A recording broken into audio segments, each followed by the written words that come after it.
இப்போ சீமான் கை வச்சிருக்கிறது எங்க அப்படின்னு பாத்தீங்கன்னா, திராவிட கூட்டம் இருக்கு பாத்தீங்களா, குறிப்பா திமுக.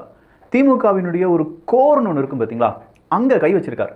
அதனால தான் எல்லாருமே பதறாங்க. ஈவன் இன்னைக்கு திருமாவளவன் அவர்கள் ஒரு வார்த்தையை சொல்லியிருக்காங்க, சீமான் செய்வது ரொம்ப ஆபத்தான அரசியல். இதுவரையிலும் யாருமே தமிழ்நாட்டில் அப்படி ஒரு அரசியலை செய்ததே கிடையாது அப்படின்னு சொல்றார். எடிட்டர் அந்த வீடியோ கிளிப்பை மட்டும் போட்டு விடுங்களேன். அவருடைய போக்கு தமிழ்நாட்டு மக்களுக்கு நேர் எதிரானதாக இருக்கிறது. மிகவும் ஆபத்தான அரசியலை அவர் பேசுகிறார். ஆபத்தான அரசியலை சீமான் செய்கிறாரா அப்படிங்கிற கேள்விக்கு தமிழ்நாட்டு மக்களுக்கு நேர் எதிராக நிற்கிறார் சீமான் அவர்கள் அப்படிங்கிறது தான் திருமாவளவன் அவர்களுடைய கருத்து. தமிழ்நாட்டு மக்களுக்கா? அப்படி நீங்க சொல்லியிருக்க கூடாது. நீங்க சொல்லியிருக்க வேண்டியது என்ன? திராவிட மக்களுக்கு நேர் எதிராக நிற்கிறார் சீமான் அவர்கள் அப்படின்னு தானே சொல்லியிருக்கணும். ஏன்னா உங்களுடைய ஐடியாலஜி திராவிடம். ஆனா இதே திருமாவளவன் அவர்கள் திராவிடம்னா ஒண்ணுமே கிடையாது, திராவிட இனம் அப்படின்னு ஒண்ணு இல்லவே இல்லை அப்படின்னு சொன்னீங்களே சார். திராவிட தேசியம் என்று ஒன்று கிடையவே கிடையாது, அது ஒரு கற்பனை. திராவிட தேசியம் யார் சொன்னது? ஏது திராவிட தேசியம்? இவர்களாக கற்பனை செய்து கொண்டார்கள். அந்த திருமாவளவன் அவர்கள் உண்மையான திருமாவளவன் அவர்களா, இல்ல இந்த திருமாவளவன் அவர்கள் உண்மையான திருமாவளவன் அவர்களா?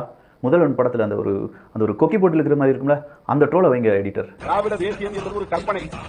அன்றைக்கும் சொல்லுவோம், இன்றைக்கும் சொல்லுவோம். அவர் யார் இப்படி உசுப்பி விடுகிறார்கள் என்றும் தெரியவில்லை. அவருடைய போக்கு தமிழ்நாட்டு மக்களுக்கு நேர் எதிரானதாக இருக்கிறது. இந்த மாதிரி நல்லா எடிட் பண்ணா செம்மையா எனக்கும் கொஞ்சம் கவுண்டர்லாம் கொடுக்க தெரியும். ஆனா அதை விட உண்மையை பேசணும் பாத்தீங்களா,